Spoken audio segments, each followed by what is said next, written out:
지금 저희가 볼 때 수요가 굉장히 높은 쪽은 하이브리드 카의 인기가 다들 EV만 얘기하는데 실제로 가서 계약을 하는 거는 대부분 뭐 그랜저 하이브리드, 소렌토 하이브리드 갈수록 더 좋은데라는 느낌을 들게 하는 거는 사실은 방산입니다.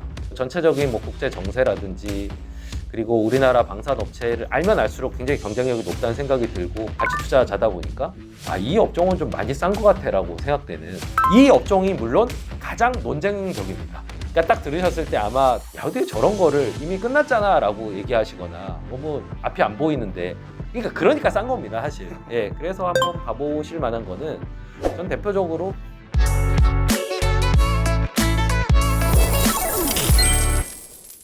이코노밋 오늘은 최준철 VIP 자산운용 대표님 모셨습니다. 대표님 안녕하세요. 안녕하세요. 대표님 대학생 시절부터 너무 유명한 분이셨어요. 그동안 책도 많이 쓰셨는데 최근 인터뷰에서 과거에 처음 쓴 책이 부끄럽다 좀 이런 고백을 하셔가지고 네. 인상적이었거든요. 이거 예. 어떤 의미였습니까? 제가 이 주식시장에서 약간 아역 배우 같은 그런 느낌 이게 좀 일찍 시작했고요. 그게 이제 20살 때 제가 주식 투자를 시작을 했는데 혼자서 이제 투자를 하다가 이제 투자 동아리에 들어가서 쓴 책이 한국형 가치투자 전략이라는 책이었는데 그거 썼을 때가 이제 26살, 7살 요런 때였습니다. 그러니까 그때 이제 물론 가치투자 서적이 워낙 없었기 때문에 조명을 받은 건 사실이지만 아마 기자님도 20년 전에 쓴 기사를 보시면 좀 얼굴이 좀 화끈화끈 예, 지금 알고 있는 대부분을 그 당시에는 모르는 게 많기 때문에 약간 그런 느낌이라서 좀 너무 어릴 때 써서 좀 부끄럽다 그런 생각이 들어서 사실 이제 얼마 전에 새로운 신간 한국형 가치투자라는 책을 내놓은 것도 이제 그 책 보지 마시고 그동안의 노하우를 담은 이 책을 좀 봐주십사 하고 그렇게 또 출간의 어떤 이유 또 그 책에 좀 맞닿아 있는 것 같습니다. 제가 그 책들을 다 읽어봤습니다. 감사합니다. 그런데 거기서 굉장히 중요한 원칙들이 많이 또 강조가 돼 있잖아요. 그 중에 하나가 기업의 주인이 되라 라는 말이 굉장히 크게 강조가 돼 있었는데 사실 일반인들은 이 말이 무슨 말인지 잘 모를 수도 있어요. 네. 그런데 주식을 한 주만 사더라도 그 회사의 주인이 된다는 거잖아요. 네. 그러니까 보통 부동산 그 증서, 집문서라고 그러죠. 그걸 갖고 있으면은 다 문서를 들고 있지만 그거의 실체가 되는 집을 내가 소유하고 있다는 생각을 하시잖아요. 근데 이상하게 주식도 마찬가지 개념. 그러니까 주식을 갖고 있는 건 그 기업의 소유권을 가지고 있는 셈인 건데 그 의식이 유독 좀 적은 분야가 또 주식시장인 것 같습니다. 그래서 그 원론을 이제 일깨워드리는 차원에서 그 말씀을 드린 거고 또 그걸 받아들이면서 사실 가치 투자가 이어지는 거거든요. 이걸 인정하지 않으면 사실 가치 투자를 할 수가 없습니다. 그래서 이제 그런 말들을 계속 이제 좀 염두에 두고 하시면은 주식 투자가 좀 더 재미있고 왜냐하면 주식을 산다는 게 어떤 대결 구도 이런 거라기보다는 진짜 기업의 소유권을 뭐 한 주면 한 주에 해당하는 주인인 예를 들면 0.1%의 주인인 거고 좀 많이 갖고 있으면 뭐 10% 20%의 주인인 거고 그 차이만 있을 뿐이지 기업의 이익을 공유하는 증서라는 거는 불변의 사실이기 때문에 그런 면을 좀 염두에 두고 하시면 좋겠다. 예, 그런 차원에서 많이 강조드리는 대목입니다. 그걸 조금만 더 풀어서 설명을 하자면은 한 주만 사도 주인이 되는 거니까 함부로 사지 말아라. 이 의미도 되는 거잖아요. 그런데 예. 개미 투자자들이 보통 즉흥적으로 결정 내려서 바로바로 사고 또 바로바로 팔고 이런 행태 많이 보여주거든요. 네. 그러니까 기업의 소유권으로 인식하면은 몇 가지가 이제 보는 시각이 달라지는데 기본적으로는 이 주식 자체를 매매의 대상으로 보기보다는 이거의 실체가 되는 실제 기업이 뭐 잘 되고 있는지 혹은 이게 적정 가치가 얼마인지 이런 거를 생각하면서 적정 가격을 찾아서 투자를 하는데 예를 들면 뭐 이런 음료가 하나에 뭐 1,500원 이래야 되는데 예를 들면 뭐 1억 5천 이렇게 가격이 붙어 있다고 해도 내일 이거를 만약에 2억에 누가 사준다라고 하면은 이제 이걸 1억 5천에 사고 왜냐면 내일 2억에 이거 사줄 사람이 있다고 본인이 생각을 하니까요. 그게 이제 전형적으로 내재 가치를 무시하고 거래에 초점을 맞추는 개념이거든요.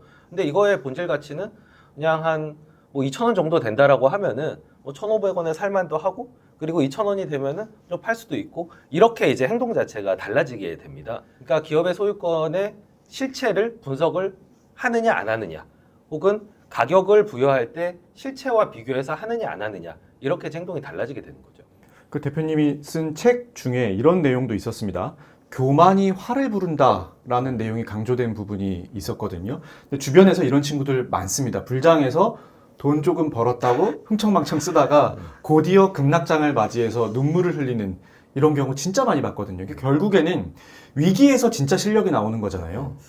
이게 주식 투자가 다른 일에 비해서도 유독 좀 본인의 실력을 좀 과대포장하거나 아니면 반대로 너무 움츠러들거나 이런 이유가 이게 기본적으로 실력이 있어야 또 성공 확률이 높아지는 일이기도 하지만 또 운이 작용하는, 예를 들면 하락장 때 투자를 한 분과 상승장 때 투자를 한 분은 실력이 동일하고 하더라도 결과가 달라지는, 이거 어떻게 보면 좀 운적인 요소, 그리고 내가 어떤 기업에 투자했는데 갑자기 그 기업이 호재를 쏟아낸다든지 이렇게 해서 좋은 결과를 얻게 되는 경우들이 발생을 합니다. 주식 투자 오래 하다 보면 그런 경우가 생기는데, 그거를 이제 온전히 내 실력이다 라고만 이제 그 생각을 하게 되면은 그다음부터는 좀 부주의해지는 거죠. 어차피 내가 찍은 종목은 다 올라갔으니까. 근데 어떤 경우에라도 좀 철저하게 분석을 하고 가격을 좀 보수적으로 지불을 하고 이런 거를 꾸준히 할 때만 끝에 가서 최후의 승자가 될 수 있는 거거든요.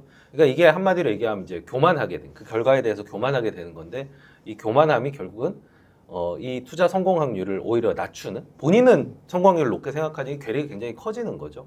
그런 의미에서 교만도 다스려야 되고, 또 뭐 하락장 때 어떤 두려움이나 공포 이런 것도 다스려야 돼. 상승장 때는 뭐 질투심이라든지 조바심이라든지 이런 감정들을 잘 다스려야 된다는 면에서 기업의 실체를 가격을 매기고 기업의 향후 방향을 재는 이런 부속도 중요하지만, 실제로 이걸 집행하는 과정에서는 인간의 개입되는 감정 이런 거를 컨트롤하는 것도 매우 중요하다는 면에서 사실 많은 주식 가치 투자 책들을 보면은 이 감정을 컨트롤하는 부분에 많은 할애를 하고 있거든요. 제 책도 마찬가지고요. 그런 의미에서 상승장, 하락장 이런 것들이 뭐 빠져서 나쁘다, 뭐 올라서 뭐 좋다 이런 차원의 의미보다는 감정을 좀 뒤흔드는 다른 모습으로 흔들기 때문에 그때 특히나 감정 컨트롤이 중요하게 됩니다.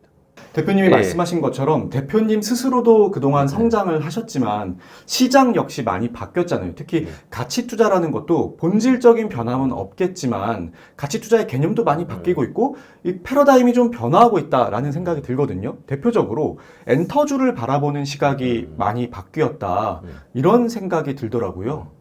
뭐 결론만 말씀드리면은 사실 가치 투자의 철학이라든가 접근법 자체가 달라진 거는 없고요. 다만 이제 과거에 그냥 시장 참여자들을 기준으로 봤을 때는 뭐 한 20년 전 이럴 때는 그 차트 분석을 하시는 분들이 많았습니다. 근데 지금은 차트 분석을 옛날만큼 그렇게 많이 하시는 것 같진 않아요. 이제 펀더멘털 분석을 하시기도 하고 뭐 분기 실적을 보시기도 하고, 20년 전에 분기 실적을 체크하는 분들도 거의 없었거든요.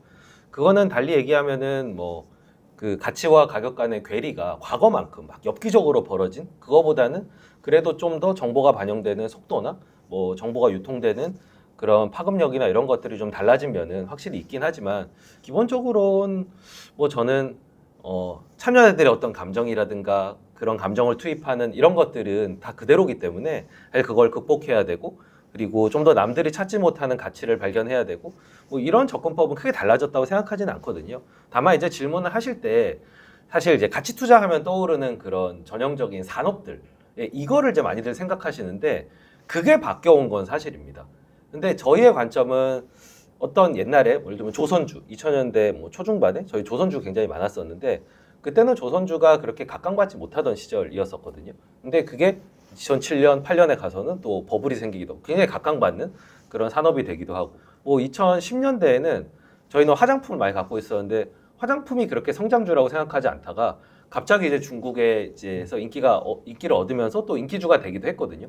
계속 그런 산업들은 부침을 반복을 하는데, 다만 저희는 거기서 어떤 산업이 제대로 조명받지 못할 때, 그리고 좋아지기 전, 가치가 가격에 반영이 제대로 되기 전, 그때 투자를 해서 반영됐을 때 파는, 이거를 반복을 하는데 그 대상이 되는 산업이 과거하고는 조금 달라지게 되는 거죠. 그러다 보니까 아마 가치 투자자들이 이런 산업에도 관심을 갖나라고 하는 거는 사실 과거에도 계속 좀 반복이 되었던 부분이고, 지금 같은 경우에는 뭐 엔터주라든지 이런 거를 얘기하는 게 좀 이상해 보이지만 사실 저희 입장에서는 그렇게 이상하지 않은 몇 가지 이유들이 있습니다. 그 얘기를 좀 드리면은, 일단 저희가 엔터주를 투자를 했던 거는 코로나 그 직후였는데, 그때 코로나가 터지니까 뭐 콘서트도 못 하고 가수들이 활동을 할 수가 없잖아요. 그래서 시장의 시각이 좋지가 않았었습니다. 지금하고 많이 달랐거든요. 근데 저희가 이제 분석을 해본 결과는 콘서트를 설사 못 한다고 하더라도 예를 들면 유튜브로 뭐 소통이 가능하다든지, 혹은 유튜브가 또 수익이 되기도 하고요. 그리고 음반 판매는 또 반대로 더 많이 늘어나게 되고, 또 한국의 K-팝이 또 전 세계로 계속 뻗어나가는 흐름은 계속 되고 있었고요. 그런 이제 흐름들을 보고 좀 시장이 부정적으로 볼 때 저희는 반대쪽의 긍정적인 면을 보고 지금보다 현저하게 낮은 가격에서 이제 출발을 하게 됐고요. 그러니까 보통 가치 투자를 접근하는 그 대상이 되는 요 시기 자체가 굉장히 좀 다릅니다. 그러니까 저희는 비관론자한테 주식을 사서 낙관론자한테 판다고 생각하는데 대부분은 낙관론이 팽배할 때 시장에 뛰어드는 경향이 있거든요. 거기서 확실히 가치 투자자와 그렇지 않은 분 간의 차이가 굉장히 큰데 엔터도 마찬가지였고요. 그리고 엔터 자체가 뭐 일단 K-팝이라고 할 수 있죠. K-팝이 뭐 나머지 변수들, 예를 들면 뭐 숫자 추정이 어떻게 될지 모른다든지 이런 부분에 약간 약점들은 음식료나 이런 것에서 있긴 하지만 그 이상의 어떤 지역 확장, 전 세계적으로 수요가 늘어나고 그리고 사실 엔터사라고 하는 데가 과점이 돼 있기 때문에 그렇게 많지가 않거든요. 그러니까 이거의 수혜가 정확하게 몇몇 대형 기획사 쪽으로 이제 올 정도로 많이 시장이 정리가 된 그런 상태가 또 지속이 되고 있었고 결정적으로 사실 저는 비즈니스 모델이 많이 달라졌다고 생각한 게 예전에는 뭐 히트곡이 나오느냐 안 나오느냐에 따라서 앨범 판매량이 뭐 왔다 갔다 하고 가수들의 부침도 심했는데 지금은 확고한 팬덤을 기반으로 하기 때문에 꼭 노래가 히트하지 않더라도 앨범 판매가 뭐 100만 장, 200만 장씩 꾸준하게 나온다든지 이런 것들이 과거하고 많이 달라진 점이거든요. 그리고 아티스트를 육성해내는 것도 되게 체계적으로 꾸준히 신규 아티스트들이 또 가담을 하게 되는 그런 어떤 회사의 경영적인 스킬이 늘어난 부분들 이런 사실 변화를 보고 한 거지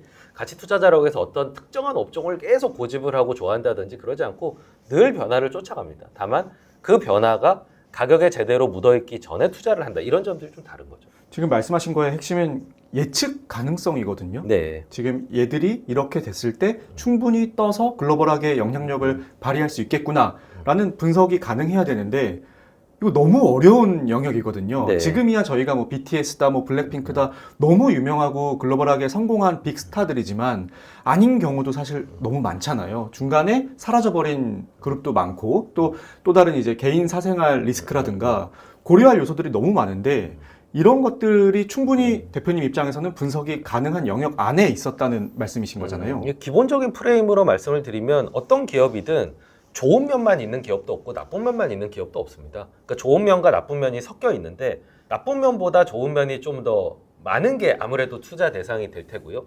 나쁜 면에 대해서는 저희가 완벽하게 컨트롤한다기보다는 계속 이 부분에 주의를 기울여서 어떤 리스크가 도드라지거나 할 때 적절한 사후적인 대응 그리고 또 같이 투자자는 가격을 중요하게 보기 때문에 그 리스크가 어느 정도 가격에 반영이 되어 있는지 혹은 리스크를 좀 무시할 만한 좀 높은 가격 형성이 되어 있는지에 따라서도 저희 어떤 선택이나 뭐 편입 비중이 달라지기도 하거든요. 그렇죠. 말씀하신 부분들은 저희도 유심히 보고 있는 부분인데 뭐 저희가 투자를 집행했던 지난 한 3년간은 장점이 훨씬 많은 그리고 단점은 조금 더 이렇게 좀 내려가고 있는 그런 추세였기 때문에 접근할 수 있었고요.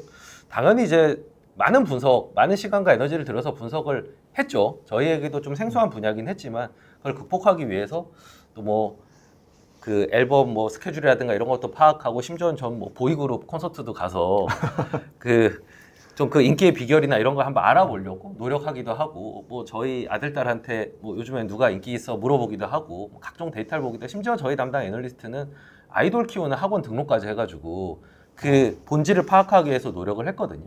근데 모든 분야를 그렇게 접근하지만 운 좋게도 엔터 분야는 분석을 하면 할수록 굉장히 매력적이고 달라지는 폭이 크고 향후에 그 업사이드가 클 거다라는 결론에 도달했기 때문에 포트폴리오에 들어와서 제가 이제 K-팝에 대해서 어느 정도 정돈된 결론들을 지난 한 3년간 얘기를 많이 하고 다닌 거죠.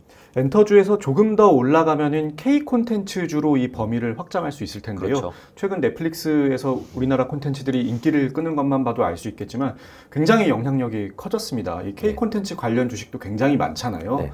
이 주식들에 대해서는 혹시 좀 어떻게 보고 계시는지도 좀 궁금합니다. 사실 처음에 저희가 분석을 할 때는 한국의 K컬처로 저희가 통칭해서 사실 K팝과 K드라마, 뭐 K웹툰까지를 다 포괄해서 비슷비슷한 매력도가 있고 앞으로 잘 될 산업이라고 생각을 했는데 이제 분석을 거듭하면 거듭할수록 사실 K팝이 좀 더 어떤 충성도라든지 그리고 산업의 인기를 좀 돈으로 만들어내는 그런 그 연결성이 좀 더 강하고 사실 드라마 같은 경우에는 과거에 비해서 드라마를 만들어서 이게 돈이 될지 안 될지도 모르는 상황에서 좀 더 예측 가능성이 높아져서 뭐 15% 20% 마진을 남길 수 있는 게 되긴 했지만 사실 K-팝만큼의 초과 수익을 날 수 있는 그런 밸류 체인이나 비즈니스 모델은 아니었기 때문에 동일하게 인기를 끌고 있는 건 사실이지만 지금 주가에서 보여주듯이 K-팝이 더 압도를 하고 있는 상황이고요.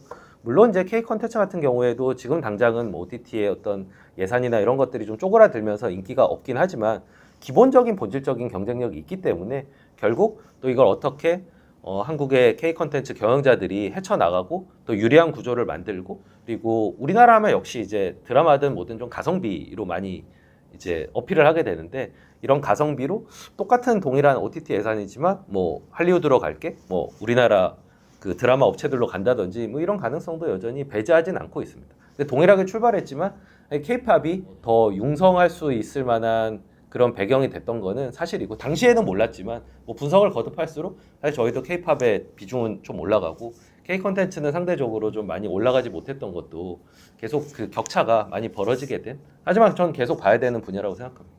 전통적인 가치 투자자의 입장에서 보자면은 엔터주는 사실 성장주이기도 하고 약간 전통 그 가치 투자 주식과는 좀 거리가 멀다라는 생각을 많이들 갖고 계실 텐데 지금 그 이유를 이제 쭉 설명을 해주신 거잖아요. 근데 여전히 그런 부분은 가치 투자와는 좀 거리가 멀다 이런 말씀을 하시는 분들도 분명히 계시거든요. 그러니까 이제 가치 투자라는 것도 하나의 방향을 벗어나서 되게 세분화되고 있다는 생각이 좀 들더라고요. 저는 이제 가치 투자의 역사를 조금 더 이제 세부적으로 알고 있는 입장에서 보면 사실 뭐 워렌 버핏이 옛날에 뭐 아메리칸 익스프레스에 투자했다, 뭐 코카콜라에 투자했다 이런 얘기들이 많이 이제 회자가 되는데 60년대 그분이 아메리칸 익스프레스에 투자했을 때 과연 아메리칸 익스프레스가 그냥 뭐 지지부진한 그런 저성장주 내지는 누구나 다 쓰는 그런 거라기보다는 당시에 성장주였거든요. 근데 어떤 특정 기회 예를 들면 뭐 샐러드 오일 스캔들이 나서 주가가 좀 폭락했을 때 샀다든지 사실 이런 부분에 차이가 있는 거지 늘 가치 투자자들이 매번 그 역사 속에서 성장주들을 남들보다 먼저 찾아낸 그러니까 그걸 통해서 초과 수익을 만든 역사를 가지고 있지 뭐 정말 그냥 올드한 산업을 이렇게 붙잡고 그냥 엉덩이로 기다려서만 수익을 냈다 이런 거는 사실 최소한 버핏이 열어간 시대로 생각해 보면은 그렇지는 않고요. 뭐 언젠가 엔터 같은 경우에도 좀 포화 상태가 되거나 그런 경우가 있을 수 있죠. 그러면 또 다른 의미에서 접근이 가능할 겁니다. 예를 들면 뭐 거기 현금이나 이런 거 많이 갖고 있는데 뭐 그거에 대비해서 현저하게 저평가됐다든지 아니, 지금은 그거보다는 우리나라를 대표하는 산업으로서 성장을 하고 있고 그리고 침투율을 전 세계에서 침투율을 올려가고 있고 그리고 또 사실 또 성장주에서도 좀 더 이렇게 구별을 해보자면은 그냥 개념적인 성장주가 있고요. 아 이건 산업이 뭐 어떻게 성장할 거야 뭐 차가 날아다니고 뭐 AI가 세상을 지배하고 이런 거라기보다는 엔터 같은 경우에 나름 역사도 오래된 산업이기도 하고요. 그게 부각이 되고 세계로 나가기 시작한 게 얼마 안 돼서 그렇지 원래 전통적으로 있어왔던 산업이고요. 그리고 이거를 돈으로 만드는 그 부분들이 굉장히 많이 강화가 됐습니다. 하다못해 유튜브 채널에서 돈을 벌고 그리고 앨범을 팔아서 벌기도 하고 콘서트를 해서 벌기도 하고 다양한 쪽에서 매출을 거두고 거기에 비용을 차감해서 이익의 성장을 이루고 있거든요. 그러니까 이익의 성장이 있고 적절한 밸류에이션이 매겨져 있기 때문에 저희가 접근을 하는 거지 뭐 개념적인 성장 뭐 적자고 이익이 굉장히 뭐 얇은데 뭐 고평가되어 있는 그런 산업을 투자하는 그런 개념으로 저희는 보지 않고 기본적으로 그런 데 투자하지는 않습니다. 근데 엔터 같은 경우는 숫자로 확실히 보여주고 있는 면이 있기 때문에 저는 뭐 성장주 안에서도 일단 실체가 있는 성장주로서 대해야 되는 업종이라고 봅니다. 대표님이 다른 방송에 나가서 인터뷰하신 내용 듣다가 보면은 굉장히 인상적이었던 게 실패 사례 같은 거를 실패 사례 엄청 많죠. 말씀을 해주시더라고요. 예. 보통은 잘 말 안 하거든요. 예. 근데 그 중에서 예. 아난티 스토리가 예. 좀 굉장히 인상적이었습니다. 예. 아난티가 예전에 이제 에머슨 퍼시픽이라는 이름이었었는데 이 회사를 처음 만난 게 2007년도였습니다. 그때 이제 회사가 작다 보니까 작으면 좀 CEO를 만나기가 그래도 좀 낫거든요. 그래서 이제 창업자를 만나가지고 얘기를 하고 나누고 그리고 여러 번 만나서 얘기를 나눠보는데 이 분이 아이디어도 굉장히 뛰어나고 추진력도 좋고 당시에는 이제 우리나라 리조트 업계라는 게 보통 대기업들이 약간 부수적으로 하는 산업에 좀 더 가까웠는데 그냥 오로지 리조트 산업만을 목적으로 해서 이제 진행하는 사업이다 보니까 이 씬을 완전히 좀 바꿀 수도 있겠구나 이런 기대감이 있었거든요. 그래서 이제 너무 좋아해서 이제 그 주식을 많이 샀는데 결국 리조트 산업이라는 게 몇 가지 단점이 있다는 걸 당시에 간과를 했었습니다. 뭐 예를 들면은 뭐 경기에 따라서 회원권 분양 수입이 들쑥날쑥 한다든지 그리고 당시에 이제 아난티가 금강산에 이제 리조트를 만들어놨는데 이게 어떤 땅에다가 올리는 거기 때문에 어떤 지정학적 리스크라든가 이런 것들이 있다는 것도 당시에 좀 간과를 했었거든요. 그게 결국에는 이제 금융위기 맞으면서 분양도 잘 안 되고 금강산도 이제 셧다운되고 하면서 큰 이제 손실을 입었었는데 제가 이 실패 사례를 통해서 말씀을 드리고 싶었던 거는 저희도 실수를 일단 한다는 거. 다만 이제 성공한 게 실패한 것보다 많으니까 사실 그런 누적 수익을 쌓아왔던 거지. 실패를 뭐 전혀 배제하고 주식 투자를 할 수 없다는 그 얘기를 좀 드리고 싶었고요. 그리고 두 번째는 이게 뭔가 하나에 꽂히면은 이게 종합적으로 봐야 되는데 하나에 꽂히면은 너무 이제 리스크를 좀 간과하고 좋아질 것만 본다든지 이런 균형감을 깨졌을 때 벌을 받을 수 있다는 반면교사의 사례로 또 알려드리고 싶었고, 그리고 아난티는 결국은 잘 됐습니다. 이 사장님이 워낙 탁월하셔가지고 특히 이제 기장에 이제 아난티 코브를 만들면서 이 회사가 다시 일어나게 됐는데 제가 실패사를 얘기를 하더라도 현재 잘 됐기 때문에 사장님이 상처를 좀 덜 받으시지 않을까 해서 또 아난티를 굳이 얘기를 드리는 것도 있습니다. 그 아이의 손실을 보고 정말 피눈물 흘리면서 손절매를 했던 그런 기억도 좀 있으실 것 같은데요. 기본적으로 아난티 이제 4분의 1 토막이 났던 사례였고요. 뭐 그 외에도 무지하게 많은데 큰 실패를 거뒀던 게 대표적으로는 큰 레버리지를 써서 하는 사업, 예를 들면 건설이라든가 이런 게 좀 타격이 컸던 것 같습니다. 예전에 이제 투자했던 경남기업이라는, 지금은 이제 없어진 회사인데, 그 회사가 이제 호황일 때 여러 가지 성장 전략들을 잘 짜놨다라고 생각을 했었어요. 뭐 건설도 그렇고 베트남도 누구보다 일찍 진출해서 뭐 하노이의 랜드마크를 건설하기도 하고, 그리고 뭐 해외 광산이라든지 혹은 국내에 있는 뭐 복합 화력 발전소라든지 이런 것들을, 에너지가 뭐 근데 저희가 투자했을 때가 뭐 2006년, 7년 이런 때였으니까 에너지가 늘 모자라다 뭐 이런 이제 그 패러다임이 지배를 할 때였었거든요. 근데 이게 금융위기를 맞으면서 워낙에 이제 부채를 많이 써서 다양하게 사업을 전개를 하다 보니까 이제 결국은 사업이 꼬꾸라지면서 그게 재도약의 기회도 잡지 못하고 확 퍼져버린 그런 케이스였는데, 그게 저희한테는 뭐 비중도 그렇고 하락폭도 그렇고 굉장히 큰 데미지를 줘서 제가 그 이후부터는 레버리지를 크게 쓰는 사업이나 건설업이라든가 혹은 호황기 때 짰던 계획들을 갖고 있는 회사들에 대해서는 좀 더 보수적으로 보는 습관이 드는 그런 계기도 됐습니다. 결국은 이제 그 실패가 누구에게나 다 찾아올 수밖에 없는데, 가급적이면 이 실패를 적게 만들어야 되겠죠. 그러니까 실패해서 배워서 다음에는 같은 실수를 반복하지 않도록 이렇게 하다 보면 결국 승률도 올라가고 수익도 점차 쌓아가게 되는데, 저도 그 과정을 당연히 거쳤었고 이제 컸던 실패 사례가 대표적으로 뭐 경남기업 같은 회사가 떠오릅니다. 금융위기가 계속해서 반복이 되고 있잖아요. 물론 긴 텀을 두고 오고 있기는 하지만요. 지난번 코로나19 확산 초기 폭락장도 사실 리먼 사태 때와 비교해 보면은 정말 아무것도 아니었다라는 생각이 들 정도로 리먼발 금융위기 사태 정말 심각한 거였는데, 대표님은 그때도 그거를 고스란히 겪으셨던 거잖아요. 그렇죠. 제가 96년부터 투자를 했으니까 뭐 IMF도 있었고 IT 버블도 있었고 뭐 9.11 테러도 있었고 리먼발 금융위기도 있었고 뭐 코로나까지 있고 뭐 다양하게 경험을 했었는데, 그 중에서 하나를 딱 꼽아서 제일 힘들었을 때를 고르라고 한다면 첫 리먼발 금융위기가 제일 힘들었고요. 그러면 전 세계를 리드하는 미국이 이제 부도가 날 만한 상황이었었기 때문에 그때 어떤 심각성이라든가 파급력이나 향후의 불안감 이런 거는 뭐 사실 다른, 그러니까 가장 끝판왕이었다고 생각을 하고요. 코로나 같은 경우에는 저희는 내부적으로는 좀 9.11 테러에 좀 가까운 이슈라고 생각을 했었습니다. 9.11 테러 때도 여행도 다들 무서워서 가지 못하고, 그리고 전 세계적인 어떤 일로 번질까봐 뭐 실제로 뭐 전쟁이 일어나긴 했었잖아요. 이제 탈레반을 잡겠다고 그런 일들이 있었는데, 그거에 조금 더 가깝지 기본적으로 어떤 금융 시스템 자체가 붕괴를 하게 되는 그 상황하고는 결이 좀 달랐다고 생각을 합니다. 물론 이제 모든 악재들을 처음 대할 땐 향후에 어떻게 될지 두렵기 마련인데, 이제 그때야말로 이제 좀 더 기업의 본질에 집중을 해서, 예를 들면 9.11 테러 때 같은 경우에는 저희가 뭐 이게 솔직히 뭐 9.11 테러랑 무슨 상관이야 할 만한 종목들 그런 것들을 많이 샀었거든요. 대표적으로 뭐 오리온, 한섬 이런 것들을 그때 샀었는데, 아니 뭐 테러가 나도 뭐 여성들은 이제 또 출근을 해야 되니까 또 옷도 사야 되고 또 이왕이면 좋은 옷도 사고 싶어 할 것이고 그리고 초코파이도 먹을 것이다, 이렇게 그 사건과 이 사업이 무관하다고 주장할 수 있는 산업들에 진출을 하면은 그런 것들을 사두면은 나중에 좋은 결과가 나오게 되더라고요. 이제 코로나 때도 비슷한 그 생각으로 접근을 했었거든요. 그러니까 뭐 당장 뭐 여행이나 항공이나 이런 걸 접근은 못했지만 이제 크게 상관없고 집에서도 쓸 수 있는 그런 제품을 만드는 회사들 이런 거에 집중해서 이겨냈지, 향후에 뭐 어떻게 될 거다, 금방 진화가 될 거다, 백신 맞고 끝날 거다 이렇게 얘기는 대부분 할 수가 없고요. 이걸 계속 반복을 하다 보면 결국은 어떤 일이든 일어날 수 있다. 그리고 그런 때야말로 정말 좋은 기업들 그리고 펀더멘털이 튼튼한 기업들, 수요가 꾸준한 기업들을 갖고 있어야 흔들리지 않는다. 그리고 어떤 스스로의 감정을 컨트롤하는, 너무 막 염세적으로 빠진다든지 두려움을 스스로 키운다든지 이러면은 옳은 판단을 할 수 없다.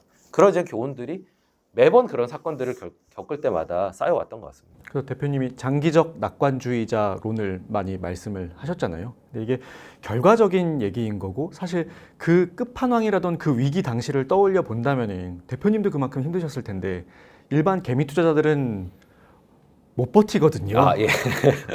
그거를 좀 네. 어떻게 해야 좀 버틸 수 있는 힘을 키울 수 있을까요? 제가 이제 주린이 때 겪었던 이제 사건이 IMF였었는데 그때 뭐 허둥댔습니다. 그리고 IMF 구제금융을 받는다는데 그거 해석도 제대로 못했고요. 그게 되게 좋은 거라고 일단은 뭐 위기를 해결해 주러 온다고 하니까 그 이후에 펼쳐질 뭐 구조조정이라든지 그런 것들은 전혀 생각을 못했었거든요.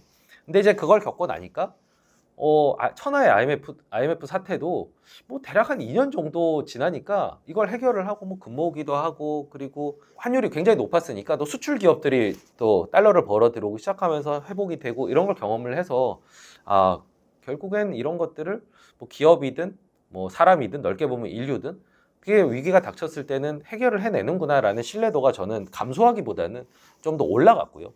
심지어는 금융위기 같은 것을 또 이렇게 극복을 해내는 걸 보면서 계속 저는 그 신뢰감을 올려온 것 같아요. 그래서 결론은 어쨌든 장기적 낙관론을 가지고 있는 게 그런 부정적인 생각으로 가득하고 그거를 그런 사건이 올 때마다 심화시키는 것보다는 오히려 돈 버는데 도움이 되는 사고다. 그리고 다 망하면 뭐 주식을 갖고 있든 현금을 갖고 있든 뭘 갖고 있든 사실은 다 같이 망하는 거기 때문에 거기에 베팅을 하는 것보다는 낙관론에 베팅하는 게 좋다. 그리고 지금까지는 그게 잘 맞아 오게 된 거죠. 그래서 전체적으로는 인류에 대한 신뢰, 자본주의 시스템에 대한 신뢰, 이거 결국에는 해소가 될 수 있을 것이다. 다만 그 안에서 어떤 개별 기업을 고르는 데 있어서는 좀 더 회의주의를 가지고 철저하게 이 회의주의를 다 통계한 기업들을 또 선택적으로 사는 그런 것들을 같이 양립을 하게 되면 좋은 결과가 날 것이고, 결국에는 제가 초기에 읽었던 그런 투자 대가들, 가치 투자 대가들의 책의 내용을 당시에는 이해를 못했지만 장기적 낙관론과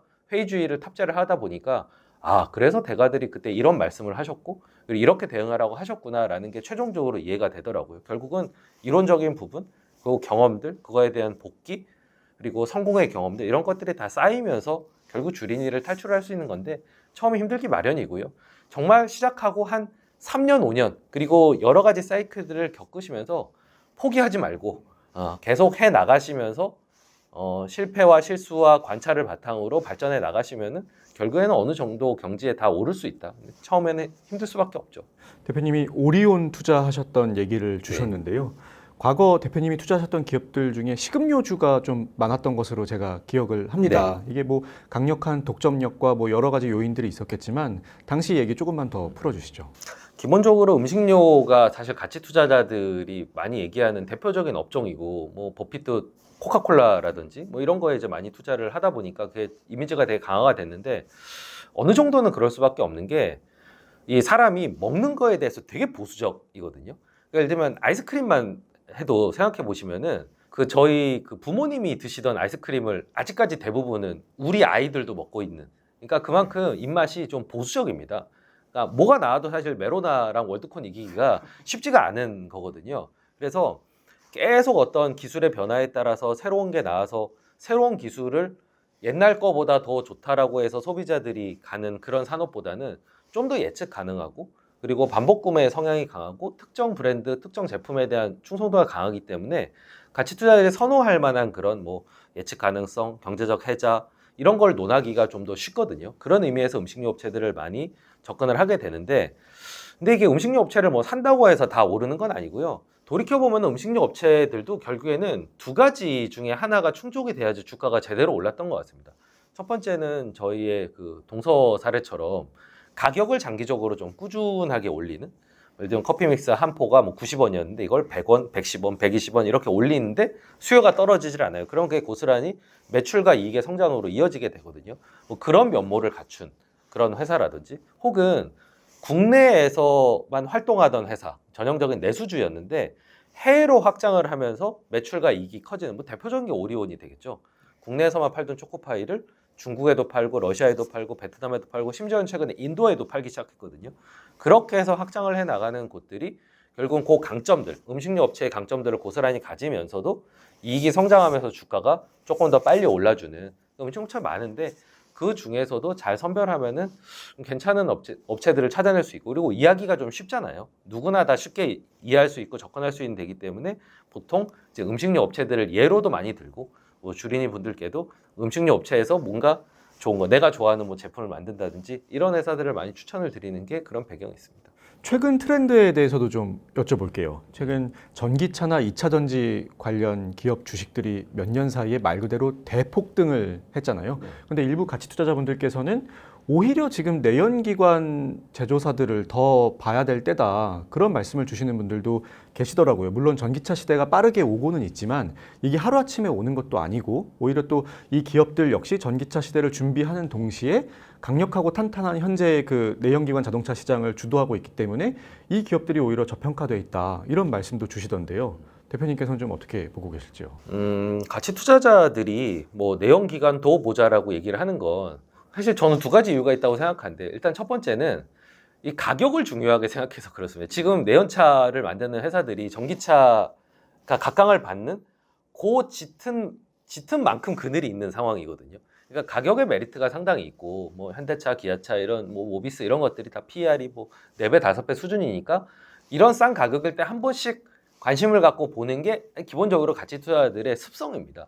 그런 의미에서 보자는 의미가 있을 거고요. 그리고 두 번째는 가치 투자자들이 흑백 논리를 동원하지 않습니다. 예를 들면 다 전기차만 타고 뭐 미래를 이끌 산업만 사고 이런 게 아니라 기존 업체들도 얼마든지 회사 하기에 따라서 뭐 전기차 쪽으로 잘 피벗을 해서 그쪽에서 어느 정도의 포션을 만들 수도 있는 거고, 뭐 모든 걸 다 테슬라가 먹지 않는다고 하면 어느 정도의 포션을 좀 가져갈 수 있는 것도 있는 거고, 그건 뭐 리서치를 통해서 잘할 수 있는 데를 찾을 수 있는데, 사실 현대차 그룹이 그래도 비교적 좀 잘하는 편이거든요.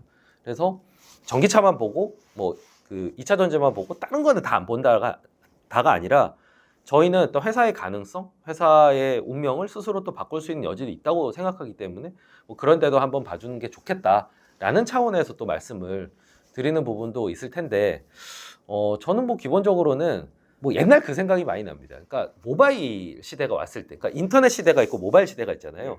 인터넷 시대 강자들이 있었단 말이죠. 예를 들면 대표적으로 네이버가 있을 거고, 게임으로 치면 NC소프트가 있었단 말이죠. 근데 모바일이 뜨면서 그때 다 순수 모바일 업체들만 찾았습니다. 그리고 그런 모바일 업체들에 많은 밸류에이션을 주고 네이버나 NC소프트나 이런 데들은 좀 저평가가 돼 있었거든요. 그런데 일군의 이제 가치 투자자들은 네이버가 인터넷 창, 그러니까 브라우저에서 네이버를 보던 습관을 모바일로도 네이버를 보게끔 할 수 있을 거다. 혹은 그 PC로만 하던 리니지를 모바일로도 하게 할 수 있을 거다.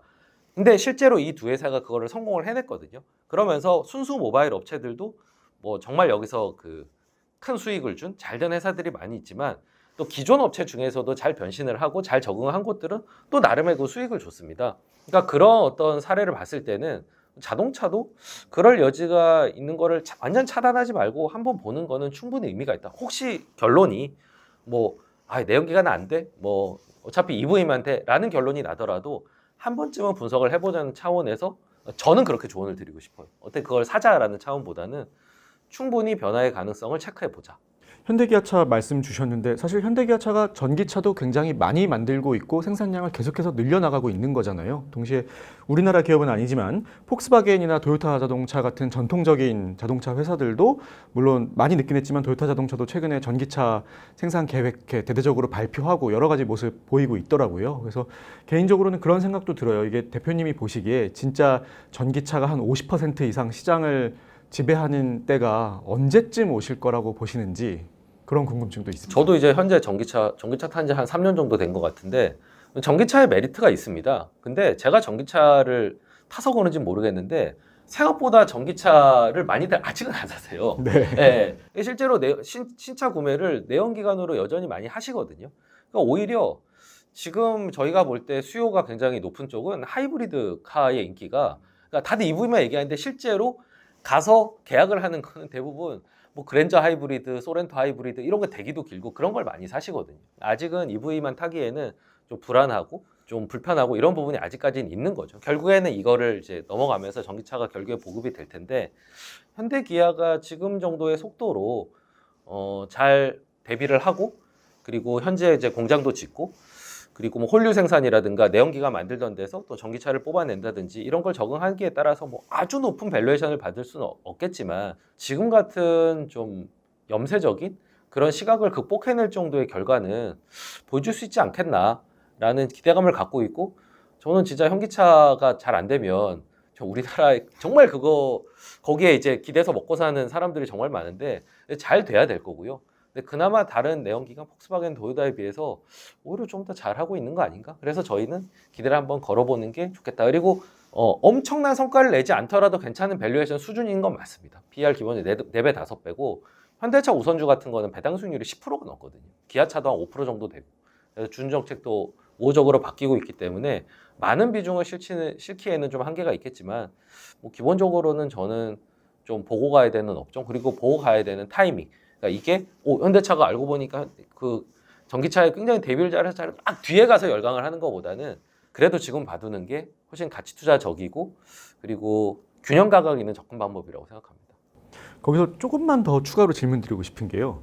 아직 여전히 수소차에 대한 기대가 조금은 남아 있는 거라고 보여지거든요. 근데 이게 이분법으로 굉장히 나눠질 수 있는 건 아니긴 하지만 사람들의 전망이 조금 엇갈리더라고요. 수소차는 미래가 없다. 전기차로 가야 된다라는 의견도 있고 장기적으로 수소차가 오히려 더 큰 미래의 대안이 될 수도 있다. 이런 의견이 있는데 현대기아차가 여전히 수소차도 붙잡고 있는 상황인데 대표님께서는 수소차는 좀 어떻게 보고 계시나요?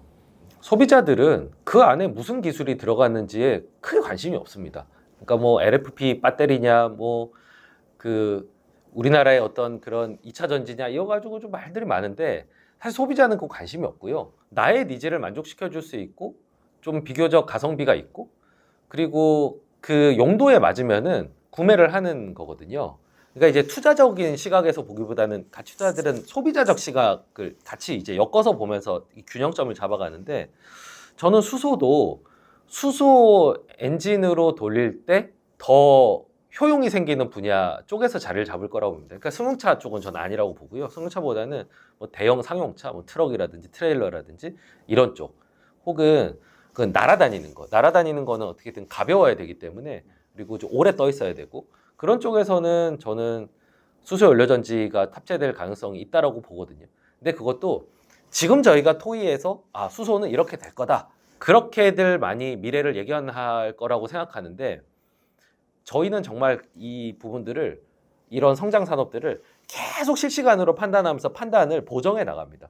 저희가 K-팝에 대해서 어느 정도 결론에 도달할 때까지 상당한 시간이 들어갔고 현재도 저는 특정한 보이그룹이 왜 인기가 많은지 이거를 여전히 계속 탐구를 하고 있거든요. 그거는 현재 저희가 생각의 씨앗만 뿌려놓고 가설을 세우는 거고요.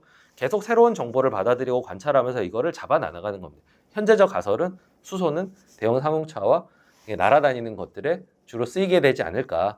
그리고 전기 배터리와 어느 정도 용도에 따라서 병립하게 되지 않을까. 근데 그게 나중에 가서 바뀔 수도 있겠죠. 근데 지금 뭔가 답을 다 정해놓고 가는 거는 사실 위험한 사고방식이라고 생각합니다. 대표님이 지금 말씀 주신 포인트가 정말 중요한 것 같아요. 그러니까 한번 매수했다고 해서 정말 좋은 기업 매수했으니 끝까지 간다 이게 아니라 사놓고도 계속해서 그거를 모니터링하면서 얘를 더 늘릴지 줄일지 아니면 아예 그냥 다 청산을 해야 될지 그런 것들을 계속해서 봐야 된다는 거잖아요. 그러니까 저희가 그 실제 일하는 모습이나 강도를 보시면은 아마 대부분 깜짝 놀라실 텐데 매매가 많지는 않거든요. 저도 지금 시장이 돌아가고 있는 지금 시간에 나와서 촬영을 하고 있는 거잖아요. 매매는 많지 않은데 세 가지 일을 하느라고 되게 바쁘고 저도 하루 사실 12시간 이상씩 근무를 하는 게 세 가지 때문인데 하나는 저희 포트폴리오에 있는 종목들을 계속 추적을 합니다. 그러니까 기자의 세계로 치면은 정치부 그 기자분들 마크맨이라고 있으잖아요. 한 정치인을 계속 등산을 가도 쫓아가고 어디 뭐 차 마시러 가도 쫓아가고 그것처럼 저희는 저희가 편입하고 있는 회사를 스토킹합니다. 그러니까 거의 실시간으로 이 회사의 변화에 대해서 다 파악을 하려고 들어요. 그러다 보면 의견이 바뀔 수도 있고 의견이 강화가 될 수도 있고 계속 그거를 실시간으로 판단해 나가거든요. 그게 결국은 사고 팔지 혹은 비중을 어떻게 만들지를 결정을 하는 겁니다. 거기 상당한 많은 시간을 쏟고요. 두 번째는 이 편입 종목 대비해서 더 좋은 종목이 없을까를 계속 탐색을 합니다. 그러니까 끊임없이 새로운 종목을 찾아서 기존 종목이랑 비교를 합니다. 그래서 기존 종목의 매력이 더 높으면 얘는 남는 거고요. 새로운 종목이 매력적이면은 얘는 빠지고 얘가 들어가는 겁니다. 끊임없이 비교시킬 만한 대상을 찾는데 또 많은 시간을 사용을 하고요. 그리고 세 번째는 말씀하신 새로 나온 어떤 기술들. 그러니까 저희가 2차 전지를 정말 본격적으로 많은 시간을 들여서 보기 시작한 게 2019년부터인데 현재도 그 강도로 저희 담당 애널리스트가 2차 전지의 방향성에 대해서 끊임없이 내부 조직에 공유를 해주고 있습니다. 수소도 마찬가지고요. 오늘 아침에도 잔화 관련된 보고서를 하나 보고 왔는데 끊임없이 그 부분에 대한 기술들을 체크하고 그리고 알려고 노력하고 그게 상업화가 되는 시점 뭐 특히 그런 때 이제 집중해서 보게 되는 거죠. 개화할 때라든지. 그래서 저희가 생각보다 신기술에 대해서 그렇게 어둡지 않습니다. 다만 이게 어떤 종목으로 편입되는 과정 굉장히 까다롭게 보일 뿐인 거죠. 신기술 말씀을 주셨는데 최근 가장 큰 신기술 흐름 바로 AI잖아요. 혹시 챗 GPT나 바드 직접 업무에서 쓰고 계시나요? 뭐 시험 사면 몇 번 해보긴 했는데 뭐 가치 투자 관련된 것도 넣어보고 했는데 아직은 신뢰도가 그렇게 높은 수준은 아닌 것 같고요. 다만 이제 이 생성형 그 AI라고 하는 게 상당히 많은 어떤 지적 노동을 마치 기계가 사람의 그 노동을 많이 대체를 한 것처럼 아 이제는 지적 노동도 상당 부분 좀 대체는 할 수 있겠구나 정도의 이제 느낌을 받았는데 이게 또 누가 승자가 될지 어떻게 또 상업적인 그런 예를 들면 검색 같은 경우도 처음에는 그냥 단순 기술이지만 이게 어느 순간 광고하고 결합해서 상업화가 됐잖아요. AI도 그런 길을 거쳐갈 텐데 이게 뭐 구독 모델이 될지 뭐 해당 사용료를 받을지 아니면 무료로 해놓고 다른 걸 붙일지 이런 것들은 아직까지는 정확하게 밝혀진 바가 없기 때문에 뭐 계속 봐야 되는 분야이기도 하고 저도 사실 많은 애널리스트를 고용하고 있는 입장에서 뭐 이게 어떻게 우리 분석에 또 좀 도움이 될 수 있을까를 고민하는 차원인데 워낙 초창기이기 때문에 이런 때 너무 많은 결론을 내놓기보다는 꾸준하게 볼 만한 대형 기술이면 맞다. 그러니까 확실히 앞에 나왔던 그 얼마 전까지만 해도 사실 메타버스 이게 이제 이만큼 열광을 했던 게 사실이고 거슬러 올라가면 옛날에 그 3D 영화 아바타 나오고 3D 영화 했을 때도 나름 강한 테마가 붙었고요. 기억하실지 모르겠는데 3D 프린터 이런 것들도 아마 그 시기쯤 나왔었으면은 아마 저한테 물어보셨을 겁니다. 3D 프린터의 미래 써보셨나요? 이랬을 텐데 그때도 나오자마자 사실은 이제 견학도 해보고 보기도 했거든요.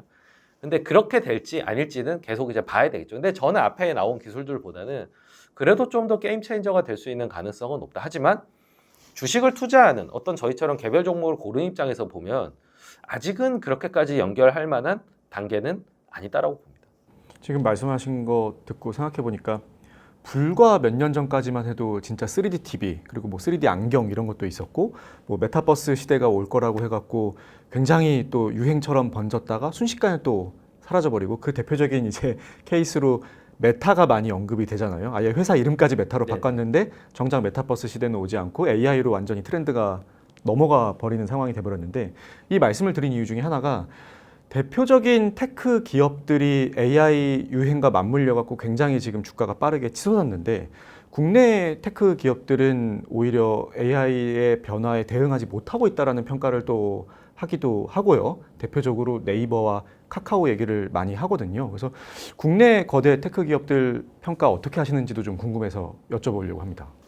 저희가 기술주에 대해서 조금 더 보수적으로 보는 이유 중에 하나가 사실 저희는 이제 국내 주식을 사는 입장이잖아요. 근데 국내 주식에 매력들이 많이 있습니다. 뭐 작은 나라지만 다양한 산업을 보유하고 있고 뭐 조선화학 뭐 심지어는 뭐 인터넷도 있고 엔터도 있고 되게 다양하잖아요.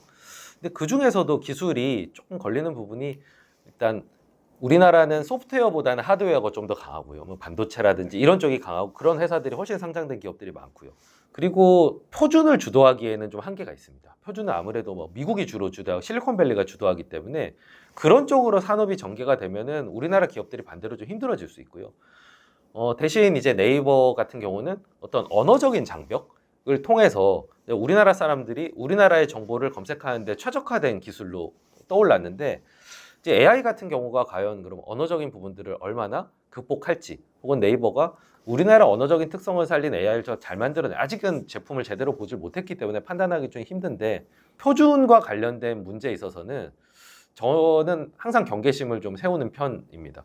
그러니까 우리나라가 표준을 뭔가 주도한다고 가정하는 거는 좀 어렵지 않겠나. 차라리 그냥 하드웨어 쪽에서 이런 어떤 소프트웨어 회사들이 이런 인프라를 만들어 갈 때 좀 수혜를 볼 수 있는 오히려 그런 쪽으로 접근하는 게 한국 주식에 투자하는 입장에서는 좀 더 합리적인 그런 방향이지 않을까라고 저는 생각을 하고요. 대신 이제 네이버와 카카오가 주가가 좀 약세인 거는 저는 일단 고점을 기준으로 했을 때는 그때 이제 다 저희가 집에 있을 때 그 코로나 때 집에 있을 때 아무래도 사용량이 좀 많았는데 엔데믹이 되면서 그렇지 않잖아요. 수요가 좀 떨어진 면이 있고요. 하지만 가격은 그때 많이 받았기 때문에 고점 대비해서 이 상황의 변화 때문에 떨어진 부분도 있을 거고요. 그리고 이 기업들이 뭐 AI의 대응을 위해서든 아니면 수요가 더 늘 거라고 봐서든 사람도 많이 뽑고 투자도 많이 해놨습니다. 그게 고스란히 고비용이 된 셈인 거거든요. 근데 매출은 그만큼 따라주지 못하니까 이 이익이 지금 이제 지지부진한 상황인 거죠. 밸류에이션 놓고 이익은 지지부진하면 주가 빠지거든요. 그러니까 지금은 뭐 AI 얘기를 갈 것도 없이 사실 지금 시장의 기대치에 부합하는 본인이 받고 있는 밸류에이션만큼의 성적을 내놓지 못하고 있는 게 저는 일단은 주가가 지금 지지부진한 가장 핵심적인 이유라고 봅니다.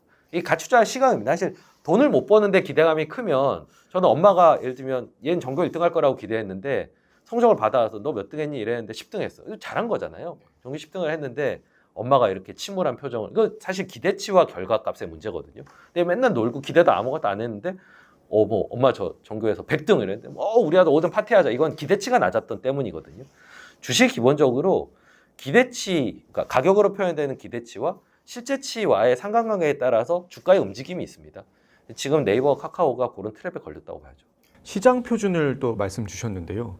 저희가 콘텐츠를 만드는 방송사잖아요. 근데 방송사 입장에서 지금 굉장히 두렵고 또 거대한 존재 중에 하나가 바로 유튜브거든요.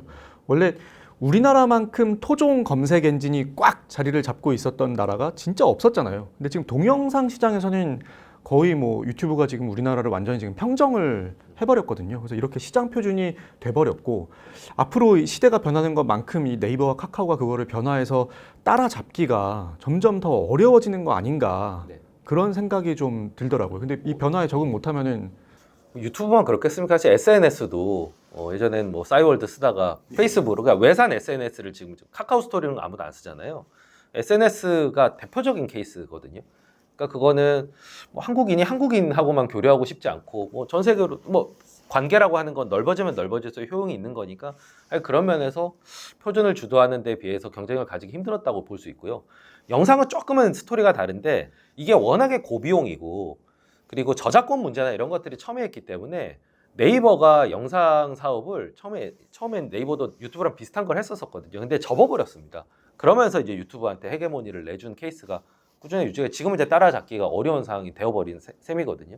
이런 상황에서는 뭐 유튜브에 투자를 하든지 혹은 유튜브를 통해서 잘 될 수 있는 사업들 전 대표적으로 K-팝이 그 수혜를 받았다고 생각을 하거든요. 유튜브가 보급이 됐기 때문에 유튜브에 빨리 진출할 수 있었고 이걸 통해서 전 세계의 팬들을 만나서 여러분 NCT 드림 이런 애들이 지금 뭐 남미에서 공연하고 지금 남미에서 지금 아레나 공연을 매진을 시키고 있는 상황이거든요. 유튜브가 없었다면 사실 가능하지가 않았을 겁니다.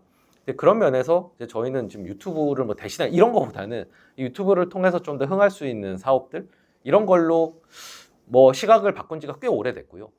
지금 유튜브 때문에 다들 뭐 이제 어떻게 보면 자기 사업이 좀 더 회파되는 경험들 하고 계실 텐데 최근에 유튜브 때문에 제일 지금 그러니까 머리가 깨지는 데가 사실 멜론입니다. 멜론. 예, 유튜브 뮤직 때문에 지금 멜론이 MAU 계속 빠지고 있는 상황이에요. 유튜브 뮤직으로 다 옮겨가고 있는 상황이거든요. 뭐 끼어 팔기다 뭐다 말은 많지만 사실 이미 전세가 좀 뒤집어졌다라고 보고 있습니다. 그런 데들은 좀 조심을 하셔야 될 거고요. 알게 모르게 깨지고 있는 데들이 있거든요. 그게 또 카카오의 주가 영향을 주고 있는 걸 수도 있고요. 그럼 이제 파괴적인 존재인데 이거를 어쨌든 잘 활용하는 쪽으로 저희는 어쨌든 기회를 찾는 쪽이니까 그런 쪽으로 보고 좀 회파가 되는 데는 좀 피하고 이게 뭐 주식을 일단 고르는 입장에서는 뭐 거대 담론보다는 저희가 할 수 있는 걸 하자라는 차원에서 접근하는 방식입니다. 저희가 다양한 테크 기업 얘기도 나눠봤는데요. 그 VIP 자산운용 최근 공개된 보고서를 보면은 국내 반도체 관련 부품 장비 기업들 이름이 좀 눈에 띄더라고요. 네. 뭐 특별한 이유가 있을까요? 누구나 다 뭐 어느 정도 아시는 얘기겠지만 저희도 바닥이라고 생각을 하고 있고요. 저희는 아무래도 그냥 일반적인 어떤 반도체 종합기업보다는 조금 더 세분화해서 접근하는 거를 즐기는 편입니다. 그러니까 어떤 기술 혹은 어떤 제품의 수요가 늘어난다든지 거기에 워낙에 IT 기업이 많이 상장이 되기 거기 좀 정확하게 맞추고 싶은 그 생각이 있거든요.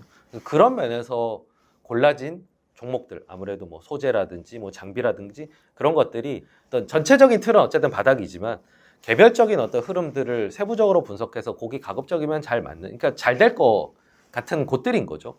그런 쪽들, 일명 뭐 반도체 핀이라든지 약간 이런 것들로 조금 더 접근을 하고 있는 거는 세부적인 리서치가 더해졌는데, 총론으로는 뭐 지금이 어느 정도 바닥이고 이제 기대보다는 우려가 좀 더 많이 반영되어 있는, 뭐 지금 시점에 사실 보시는 그 보고서는 저희 펀드 출범할 때니까 사실 연초가 될 텐데, 연초 기준에서 조금 더 선제적으로 그런 종목들을 담은 거죠. 예전에 그런 투자 방법이 유행하기도 했었거든요. 그러니까 자산운용 보고서에 나와 있는 주요 종목들 보고 저 펀드 돈 잘 버는 펀드가 저런 종목 투자했구나, 나도 사야지라고 따라 사는 분들도 계시는데 그거 굉장히 위험한 거잖아요. 그렇죠. 굉장히 위험한 방식입니다. 왜냐하면 일단 조금 늦게 보고가 되는 그 시차도 있고요. 그리고 제가 아까 실시간으로 계속 팔로우업을 한다고 말씀을 드렸잖아요. 실시간 팔로우업 결과 혹은 새로운 어떤 종목이, 매력적인 종목이 나타나면은 얼마든지 저희가 편입 종목에 있는 거를 제로까지 한 방에 다 줄일 수 있습니다. 그러니까 그 판단이 서면은 저희 굉장히 빨리 줄이거나 굉장히 빨리 올리거든요. 그렇기 때문에 그거를 이제 믿고 사셨는데 오늘 보니까 VIP가 다 팔았네, 이럴 수 있습니다. 근데 저희는 저희대로 판단인데 그 판단까지 아실 수가 없잖아요. 그럼 이제 미궁에 빠지는 거거든요. 그렇게 해서 이제 좀 아쉬운 결과를 내는 경우가 많아서, 저는 본인이 진짜로 판단하고, 그러니까 그걸 통해서 뭐 본인 다시 한번 분석을 해서 본인만의 판단, 나 VIP가 어떻게 하든 간에 아이디어는 저기서 얻었지만 나는 나만의 결론을 냈어 라고 하시면 상관이 없는데, 저희를 믿고 이렇게 투자를 하시는 건 저는 바람직하지 않고, 특히나 어떤 기업에 저희가 같이 이제 뭐 신고가 돼 있거나 껴들어가 있으면 저희가 마치 그 기업의 주가를 대표하거나 책임진다고 생각, 저희 IR도 아니고 뭐 저희는 그 회사 사람도 아니고, 저희는 그 기업을 위해서 일하는 사람이 아니에요. 저는 고객을 위해서 일하는 사람이거든요. 고객을 위해서는 얼마든지 팔 수 있고 새로 살 수 있고, 때문에 그 종목을 같이 한다고 해서 같은 팀으로 생각하시는 거는 상당히 오산입니다. 그 순간에 그냥 좋게 보고 있는 걸 뿐인 거죠. 거기다가 주요 종목만 공개가 되는 거지 전체 포트폴리오가 또 공개되는 건 아니기 때문에, 또 펀드 차원에서는 분산 투자도 하고 있는 셈인데 그 중에 한두 개를 저거다라고 따라 들어가면 절대 안 되는 거잖아요. 그렇죠. 저희가 뭐 서두에도 말씀드렸지만 이제 실패하는 종목들도 꽤 많고, 성공하는 종목, 실패하는 종목이 동시에 나타나는데, 그 중에서 이제 실패하는 종목 몇 가지만 사시게 되면은 사실은 저희는 네트로 해서 전체 총합으로 해서 벌었는데, 이제 어떤 분들은 그거 보고 해서 이제 잃을 수도 있고, 그 다양한 경우의 수가 있기 때문에 저는 아이디어로 참고는 하시되, 자기가 2차 분석해서 결론을 내지 않은 종목은 결국에는 신기루 같은 결과를 낼 수밖에는 없고, 결국에는 이제 저희가 뭐 그 종목을 믿고 샀는데 저희가 왜 팔았냐 이렇게 이제 비난을 하시는 분들도 꽤 계시더라고요. 근데 저희는 다시 한번 말씀드리지만 저희에게 돈을 맡긴 고객들을 위해서 일하는 사람이지, 그 주식의 어떤 그 저희가 책임을 갖거나 그 주식을 대표하는 그런 그 사람들은 아닙니다. 물론 약간의 시차가 있겠지만 그 보고서를 보면서도 제가 느꼈던 것 중에 하나가, 흔히 말하는 아주 굵직굵직한 대기업들의 이름이 잘 안 보이더라고요. 그리고 일반인들 입장에서는 조금 생소한 기업들의 이름을 많이 발견할 수 있었거든요. 예를 들어서 뭐 금융사 같은 경우만 하더라도 우리가 흔히 아는 대형 금융사들의 이름이 보이지가 않아서, 약간 단순히 뭐 주가가 저평가된 기업을 발견 못해서인지, 아니면은 뭐 투자의 기회가 거기에는 별로 없다고 보셨던 건지 궁금합니다. 그건 업종마다 조금 다른데요. 예를 들면 이제 자동차 업종으로 보면은 아실만한 대형 자동차 업종이 편입이 되어 있고요. 근데 IT 같은 경우를 보면은 좀 더 소재 업체나 중소형 업체들이 좀 더 많고, 그 외에는 업종을 불문하고 좀 못 들어본 회사들도 좀 많으시고, 아마 그럴 겁니다. 딱 포트폴리오 보시면은 그런 느낌을 가지실 텐데, 근데 아무래도 저희는 조금 더 중소형주를 선호하는 경향이 있습니다. 왜냐하면 가치 투자가 기본적으로 가격과 가치의 괴리가 큰 회사를 찾는데, 누구나 다 보는 큰 회사보다는 작은 회사에서 그런 일이 발생할 확률이 아무래도 조금 더 높은 편이거든요. 그래서 중소형주가 많고요. 그게 이제 성공을 하게 되면은 누구나 알만, 옛날에 몰랐지만 누구나 알만한 그런 회사로 회자가 될 것이고, 그렇지 않으면은 이제 계속 관심이 없는 그런 회사로 남게 되겠죠. 근데 저희의 기대는 이 중소형 회사가 좀 잘 돼서 누구나 알만한 회사가 될 정도로 커지면은 이제 저희가 고객들에게 만족할 만한 수익을 얻어드릴 수 있고, 또 그 자체도 굉장히 좀 짜릿하기도 합니다. 남들이 모르는 종목을 먼저 저희가 발굴해서 그거를 인정받는 경험을 하게 되면은, 그래서 저희한테 굉장히 짜릿한 기분을 주거든요. 그런 것도 그 저희의 과정의 일부이기 때문에 아무래도 중소형주가 좀 많고, 좀 못 들어보실 만한 회사가 좀 많은. 근데 이제 알고 보면 저의 설명을 들어보시면은 아 그래서 저 종목을 산 거구나. 아 잘 된다는 거구나. 혹은 너무 싸구나. 아마 이제 그런 생각을 하실 수가 있으실 겁니다. 뭐 구체적인 종목을 말하기는 부적절하겠지만 혹시 대표님이 보시기에 지금 또 앞으로 이런 분야, 이런 산업 좀 사람들이 주목하면 좋겠다. 이런 분야 좀 말씀 주실 수 있을까요? 제가 한 지난 3년간은 그냥 방송에 나오면은 그냥 기계적으로 했던 여기 좋게 봅니다라고 얘기했던 게 이제 K-팝, 이제 K 드라마, K 에스테틱, 그러니까 피부 미용, 그리고 최근에 이제 작년 말부터는 이제 K 방산까지 설명을 드렸는데 이게 굵직한 흐름으로 얘기를 드렸기 때문에 이게 계속 잘 되고 있고요. 계속 봐야 되는 쪽이다. 라는 거에 대해서는 아직까지도 큰 변화는 없습니다. 다만 지금 이 중에서 K-팝이랑 K 에스테틱이 작년부터 올해까지 꽤 많이 올랐습니다. 그러니까 가격 메리트가 제가 처음 얘기 드렸을 때보다는 좀 올라온 상황이거든요. 그 전에는 좀 더 그냥 웬만하면 이 업종에서 사도 괜찮아라는 시각이었다고 하면 지금은 조금 더 조심성을 가지고 정교하게 그 안에서 종목을 골라야 하는 단계로 좀 바뀌었다라고 볼 수 있고요. 계속 이 업종은 갈수록 더 좋은데라는 느낌을 들게 하는 거는 사실은 방산입니다. 시작한 지 얼마 안 됐기도 했고요. 그리고 전체적인 뭐 국제 정세라든지 그리고 우리나라 방산 업체를 알면 알수록 굉장히 경쟁력이 높다는 생각이 들고 국가적인 어떤 차원의 지원도 있고 이래서 방산은 꽤 길게 가겠는데라는 생각이 리서치하면 할수록 좀 드는 그런 분야기도 하고요. 뭐 이런 성장하는 분야를 떠나가지고 저희가 최근에 관심을 많이 기울였던 거는 결국은 중국 관광객들도 올 것이고 이미 그들이 오기 전에 동남아, 중동 이런 관광객들이 이미 명동을 채우고 있는 상황이잖아요. 요런 이제 산업이 이제 인바운드 산업이라고 얘기를 하는데 그러니까 해외 관광객들이 국내에서 쓰고 가는 돈 이거 최근에 한 몇 개월간 공부를 많이 해서 거기서 몇 종목을 좀 찾았고요. 그래서 인바운드 쪽은 그 코로나 전하고 좀 많이 다를 것 같아요. 이것도 어떻게 보면 K컬처의 연장선상에 있는 건데 우리나라를 찾는 관광객들의 목적이 그냥 면세점에 쇼핑하고 단순히 이렇게 될 것 같지 않고요. 뭐 컬처를 즐긴다든지 혹은 면세점에 가 쓸 거를 뭐 올리브영에 가서 쓴다든지 전체적인 구매 1인당 쓰는 금액이 좀 커질 거라든지 이런 변화가 있을 거거든요. 그 변화에 맞춘 종목을 찾는데 많은 노력을 기울였고요. 뭐니 뭐니 해도 이제 가치 투자자다 보니까 이 업종은 좀 많이 싼 것 같아라고 생각되는 이 업종이 물론 가장 논쟁적입니다. 그러니까 딱 들으셨을 때 아마 댓글에서도 야 어떻게 저런 거를 이미 끝났잖아라고 얘기하시거나 와 저거 너무 앞이 안 보이는데 그러니까 싼 겁니다 사실. 예, 그래서 한번 봐보실 만한 거는 전 대표적으로 자동차와 음식료인 것 같습니다. 그러니까 자동차는 저희가 아까도 말씀 많이 나눴지만 뭐 부정적인 많은 요소들이 있잖아요. 지금 변혁기이기도 하고 한 적응을 잘 할 것인지 뭐 내연기관이 살아남을 수 있을 것인지 이런 것들이 좀 불투명하기 때문에 게다가 요즘에는 뭐 피크아웃 논란도 좀 있고 실적이 좋다 보니까 자동차가 이리 봐도 저리 봐도 지금 현재 내는 성적표에 비해서 많이 저평가가 돼 있는 거는 부정할 수 없을 것 같습니다. 음식료도 가뜩이나 이제 뭐 성장주 쪽으로 좀 쏠리면서 좀 저평가가 돼 있었는데 거기 최근에 또 뭐 가격도 못 올리게 하고 이러면서 이제 더 저평가가 됐죠. 근데 그걸 다 사시라는 의미는 아니고요. 음식료도 꽤 상장돼 있는 회사들이 많거든요. 그 중에서도 좀 더 뭐 해외 수출 비중이 높다든지 뭐 이런 쪽은 사실 가격을 억제한다고 하더라도 내수 부분에 대해서만 영향을 받기 때문에 그러면 숫자로서는 그렇게 큰 임팩트를 주지는 않거든요. 그런 대로 잘 골라보시면 전반적으로 싸기 때문에 저희가 얘기하는 좋은 기업과 좋은 가격의 교집합 이거를 찾을 수 있는 확률이 지금은 많이 높아진 업종이 지금 음식료인 것 같습니다.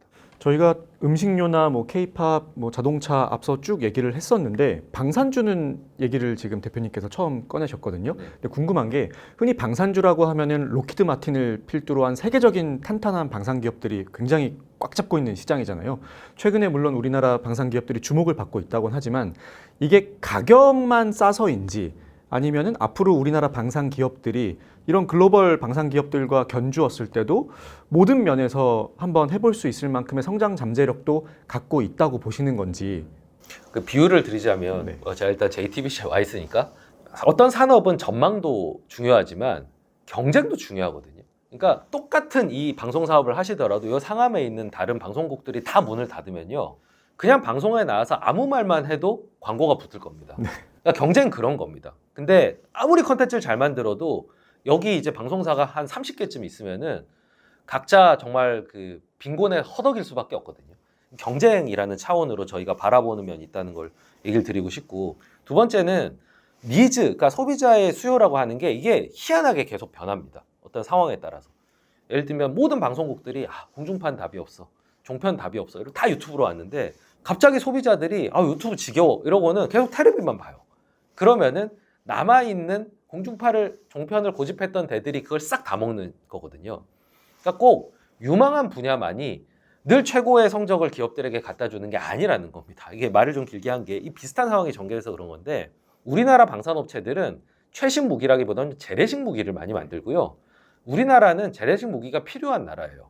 그러니까 우리나라의 필요는 휴전선을 앞에 두고 그 지상 공격 무기들을 만들어야 되거든요. 예를 들면 뭐 자주포라든지 장갑차라든지 이런 걸 이제 만들어야 되는데, 외국에 지금 얘기하신 그런 업체들은 최신 무기 쪽으로 이동을 하면서 재래식 무기를 거의 다 포기를 했습니다.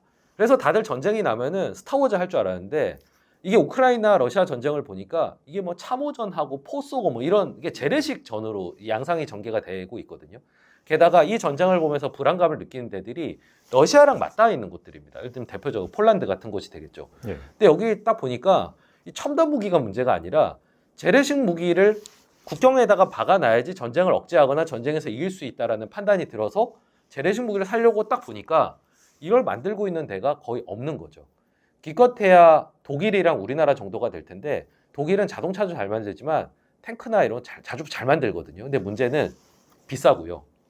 그리고 거기도 국방 예산이 계속 줄어들고 있었기 때문에 라인을 다 세워놓은 상태입니다. 그래서 폴란드가 독일에 주문하려고 보니까 값도 값인데 무슨 주문하면 5년 기다리라고 그러고 이런 상황인 거죠. 그런데 한국에다 딱 물어봤더니 뭐 우리가 쓰던 것도 줄 수 있고 공장도 만들어 줄 수 있고 바로 갖다, 우리나라 사람들이 제일 잘하는 게 빨리 뭐 해가지고 갖다 주고, 그리고 가서 이렇게 서비스 잘 해주고 AS도 해주고 그쪽이 원하는 거 들어주고 이런 건데, 또 우리나라는 이제 언제 전쟁이 있을지 모르니까 늘 이제 라인을 항상 가동 상태였기 때문에 또 바로 제품을 만들어 줄 수 있어서 여기서 승부가 갈리는 겁니다. 그래서 뭐 우리나라 K9 자주포 이런 것들이 인기를 끄는 게 이런 배경을 갖고 있는 거거든요. 거기에 가성비까지 사실 갖추고 있는 거죠.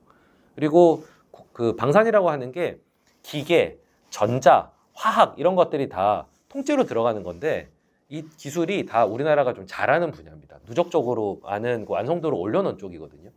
그래서 방산이 뭐 다 좋은데 기본적으로는 사줄 고객이 한국 정부밖에 없던 상황에서 이제 외국이 전술한 그런 환경 변화에 따라서 우리나라한테 오더를 넣고 있으니까 갑자기 이제 공장이 빨리빨리 돌아가면서 매출과 이익이 급증하는. 근데 이게 뭐 전쟁이 끝난다고 해서 뭐 폴란드가 갑자기 전쟁이 끝났으니까 이제 무기 안 사야지가 아니라 기본적인 패러다임이 바뀐 겁니다. 국방 예산이 줄어드는 쪽에서 한동안은 늘어나는 쪽으로 갈 거거든요. 그래서 뭐 상당 기간은 수요는 계속 올라가는 쪽이지 당장 뭐 꺾일 만한 요소는 없고, 앞서 말씀드린 우리나라 그 방산 업체들의 경쟁력도 갑자기 사라지진 않을 겁니다. 환경적 요인도 있고, 이게 쉽게 바꿀 수 있는 환경이 아니고 내재적으로 갖추고 있는 경쟁력이 상당히 올라와 있었기 때문에 그런 걸 잘 앞세우면 우리나라 방산 업체들이 상당한 이제 달러를 벌어들이는 그런 주요 산업으로 부상을 하는 모습들, 뭐 신문에서 우리나라 방산 업체가 뭘 수주했고 잘 나간다는 얘기들을 상당 기간 전 듣지 않을까라고 예상합니다. 대표님 분석 듣고 보니까 문득 LP 제조사 기사를 봤던 게 생각이 나더라고요. 그럴 수도 있겠습니다. 다 사라졌는데 예. LP가 계속해서 유행을 이어가면서 오히려 이 하나밖에 안 남은 제조사가 굉장히 호황을 누렸다는 그런 기사를 본 게 딱 떠오르더라고요. 아주 적절한 예를. 그러니까 비즈니스라는 게 이게 늘 많은 이제 주식 투자하시는 분들이 정말 화려한 산업, 미래를 선도할 산업 이런 것만 생각하시지만 반대로 다 거기로 가버리면은 오히려 옛날 산업 쪽이 돈을 더 많이 조용히 웃고 있을 수도 있는 상황들이 있거든요. 그러니까 이 두 가지 상황을 다 보셔야 됩니다. 그러니까 앞으로 음악이 뭐 스트리밍으로 가고 뭐 하고 이런 것도 보지만 또 LP 쪽에는 뭔가 변화가 없는지, 그래서 저희가 다 보느라고 굉장히 바쁩니다, 사실. 그래도 성공적으로 이제 공모펀드 시장에도 진출을 하셨습니다. 근데 특이한 게 손해를 보면 고객에게 수수료를 받지 않는다라는 걸 내세우셨는데 굉장히 좀 인상적이었습니다. 네, 뭐 2호 펀드 컨셉이고 심지어 1호 펀드는 뭐 손실이 나면 저희가 메워드립니다까지. 이제 왜 저희가 그러면은 그렇게까지 하면서 공모 펀드를 런칭을 했냐면요. 딱 공모펀드에 대한 신뢰가 너무 바닥을 기고 있다는 걸 저희도 알고 있습니다. 펀드 매니저에 대한 신뢰도 없고, 게다가 쟤네들은 뭐 손실 나도 뭐 수수료도 꼬박꼬박 떼가고 손실에 대해서 뭔가 책임지는 모습도 없고, 이런 얘기들을 워낙 많이 들어왔기 때문에 뭐 모든 업계가 그럴 수는 없겠지만 최소한 우리만이라도 책임을 통감을 하고 페인 포인트를 제거한 제품을 내야 그래도 우리한테 눈길이라도 한번 주시지 않겠나라는 굉장히 현실적인 판단이 저희가 있었고요. 그리고 연초에 저희가 2월, 4월 이렇게 1호 공모펀드, 2호 공모펀드를 냈는데, 기획기간으로 따지자면 뭐 허가기간까지 하면 사실 작년 말에 기획을 하지 않았겠습니까? 투자를 시작하기에도 좋은 시기라고 사실 판단을 했습니다. 너무 싼 주식이 많았고요. 작년 너무 약세장이 오래 이어졌었잖아요. 그래서 올해 장을 저희는 그렇게 나쁘게 보지 않았었거든요. 너무 눌려있기 때문에 어느 정도 평균 회계를 할 거라고 봤습니다. 투자를 시작하기에도 좋은 시기인데, 반대로 그런 시기에는 투자를 시작하시기가 어렵잖아요. 좀 무서우니까요. 그걸 어떻게든 우리가 시작할 수 있는 명분과 실리적인 조건을 좀 제시하자. 그리고 장기적으로는 퇴직연금 시장 쪽에서 기여하고 싶은 마음도 저희 있어서 이제 굳이 1인가 3호를 하다가 이제 공모 쪽으로 확장을 한 거는 또 퇴직연금 시장을 저희가 염두에 두고 장기적인 자금이 저희하고 핏이 잘 맞을 거라고 생각해서 그런 여러 가지 요소를 고려를 하되 신뢰를 우리만이라도 좀 회복을 하는 선봉장이 되어보자, 그런 마음에서 펀드 구조도 조금은 다르게 설계를 했습니다. 보통 그런 경우에 업계에서 비판을 받는 경우가 많은데요. 금융투자협회에서는 회장님이 저희 너무 잘했다고 이제 칭찬도 해주시고 뭐 필요한 거 없냐고 물어봐 주시던데, 너무 안 좋았던 만큼 누군가가 그래도 공모펀드 시장에 정말 척박한 시장을 그래도 좀 균열을 내주기를 바라고 있어서 오히려 응원을 많이 저희가 받았고요. 이게 경쟁이라고 논하기도 어려울 정도로 이미 다 기존사들은 ETF나 그리고 이제 뭐 AI가 하는 운용 뭐 이런 쪽으로 많이 넘어가 버렸기 때문에 사실 이 부분은 경쟁보다는 다 같이 시장을 좀 살리고 좀 사람이 하는 펀드? 기사도 AI가 쓸 수도 있고 뭐 로이터나 연합뉴스에서 다 받아 쓸 수도 있겠지만 네. 그래도 이제 우리가 직접 취재해서 얻은 그런 사람이 쓴 기사 이런 것도 필요하지 않습니까? 기자시니까 당연히 이제 그런 영역이 있을 거라고 생각하시는데, 뭐 ETF나 이런 것들의 기능이 있겠지만 사람이 또 고르는, 또 저평가된, 그리고 사람과 소통해서 경영자를 알아보고 고르고 이런 영역도 너무 이렇게 제로가 될 정도까지 어느 정도 수준까지는 저는 병존해야 된다고 생각을 하거든요. 거기에서 좀 일조하면서 또 저도 어떻게 펀드 매니저이기 때문에 펀드 매니저로서의 자존심도 회복하고 싶다, 신뢰를 회복하고 싶다, 이런 도전 정신도 사실은 공모펀드 도전장을 던질 때 반영이 되어 있습니다. 대표님 말씀 듣고 보니까 제 개인적인 경험이 생각나는 게, 은행에서 가끔 이 펀드 가입하라고 막 추천해 주는 거 있잖아요. 제가 한번 물어본 적이 있어요. 혹시 이 펀드 누가 운용하고 상위 10개 종목 포트폴리오 어떤 거 있는지 알 수 있을까요? 그랬더니 무슨 말인지 모르시더라고요. 근데 저희가 쭉 주식 투자에 대한 얘기를 했지만 펀드 역시 사실 마찬가지인 거잖아요. 네. 이 펀드를 누가 그럼요. 운용하고 어떤 방식이고 어떤 종목을 갖고 있고 이걸 알고 투자를 해야 되는 건데, 그거를 모르고 그냥 누가 권유했다고 인기 있다고 하는 경우 굉장히 많잖아요. 그렇죠. 그래서 저희는 너무 지금은 이제 인기가 있다고 볼 수 있는 상황은 아닌데, 저희 만약에 뭐 수익률이 알려지고 뭐 굉장히 인기가 있고 만약에 그냥 창구에서 그냥 좋은 펀드랍니다 하고 만약에 파는 상황이 되면은 저희는 그 시기에는 판매를 아마 중단을 하지 않을까 싶습니다. 그러니까 저희는 그것보다는 저희를 진짜 믿고 잘 아시고 이런 분들하고 좀 같이 가고 싶고요. 좀 고무적인 거는 저희가 그래도 다행히 한 3개월 만에 그 한 1,000억 정도까지 이제 공펀드가 커지긴 했는데, 온라인 가입도 좀 많으시고 그냥 직접 이제 공부하시고 가입하시는 분들이 꽤 많으시더라고요. 좀 다행이라는 생각이고, 저희 얼마 전에 또 저희 공펀드를 저 혼자 하는 게 아니라 저희 내부의 매니저 4명이 공동으로 운영을 하거든요. 그 4명 매니저가 다 같이 나와서 운용에 대해서 얘기하는 컨텐츠를 다 찍어서 저희 채널에 올릴 계획입니다. VIPTV에 올릴 계획인데, 그렇게 이제 저희 또 유튜브 채널을 통해서 소통도 하고 또 이렇게 타 채널이지만 나와서 저희가 어떤 운용을 하는지 어떤 방향성을 가지는지 설명도 드리고, 사실 책도 한국형 가치투자도 펀드 출시에 맞춰가지고 낸 게, 저 책을 보고 직접 투자하시는 분도 있겠지만, 내가 돈을 맡기는 이 펀드 매니저는 이런 방향성과 이런 철학을 가지고 하는구나를 또 알고 간접 투자하시더라도 하시면 좋겠다라는 의미에서 같이 또 출시 일자를 맞춰서 나온 것도 있습니다. 저희는 펀드를 뭐 만들어 놓고 뭐 결과만 좋으면 되지 결과 중요하지만 소통도 열심히 할 계획입니다. 네, 오늘 대표님과 정말 많은 얘기 나눴고요. 마지막으로 저희 시청자들에게 요거 하나만 꼭 기억해라, 이런 덕담 한 말씀 부탁 좀 드리겠습니다. 저는 가장 중요한 게 자기 스타일을 아는 게 가장 중요하다고 생각을 합니다. 그러니까 저는 가치 투자를 표방하고 가치 투자를 알리고 있는 사람이지만 누군가에게는 가치 투자가 맞지 않을 수도 있거든요. 예를 들면 나는 뭐 공부하는 거 별로 안 좋아하고 회사가 돌아가는 거 아는 거 나는 별로 관심이 없다라고 하시면은 가치 투자를 굳이 하실 필요는 없습니다. 근데 그거를 알게 되는 과정이 또 한 번에 되는 게 아니고요. 뭐 책도 읽으시고 다양한 사람의 얘기도 들어보고 직접 해보면서 그 스타일을 찾아가는데 그 스타일이 정해지면 거기 한 방향으로만 노력을 집중하시면 되겠죠. 근데 누가 뭐 좋대더라, 뭐 지금 이 방식이 유행이더라, 그거보다는 조금 더 여러 가지 스타일을 놓고 나한테 맞는 스타일이 뭔지 그거를 충분히 고찰을 한 다음에 그 다음에 주식 투자의 노력을 본격적으로 기울이셔도 늦지 않다. 네, 가치 투자를 좀 생각을 해보실 만한, 고려해 보시고 싶은 분들에게는 제가 또 정확히 알려드리고 싶어서 이렇게 방송에 나온 거니까 좀 가치 투자를 강요하지 않습니다. 그냥 각자의 스타일을 잘 찾으시면 좋겠다. 그게 지금 당장 뭐 종목 추천을 받거나 투자 아이디어를 얻거나 이런 거보다 근본적으로 더 중요하다는 말씀을 드리고 싶습니다. 대표님, 오늘 시간 내주셔서 정말 감사합니다. 네, 불러주셔서 감사합니다.